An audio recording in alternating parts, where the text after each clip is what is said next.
Так, бұл жаттығулар барлық кезеңге керемет жақсы жаттығулардың бірі. Бұл батарейка бастаңғы кезекте. Енді расслабляемся, даусымыз қызды, даусымызды қыздырдық. Сіздің жақсы көретін жаттығуыңызды бастаймыз. Джазовый распевка.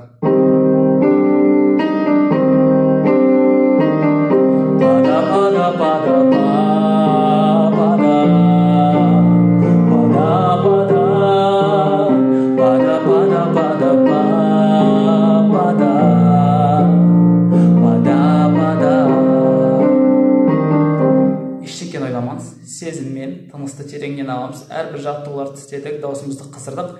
Енді әндетіп, әнін қылдырып, әдемілеп айтамыз. Тереңнен сезініп, дыбыс үлкен граммофоннан шығып атқандай, жеңіл-желпі әдемі дыбыспен. Кеттік.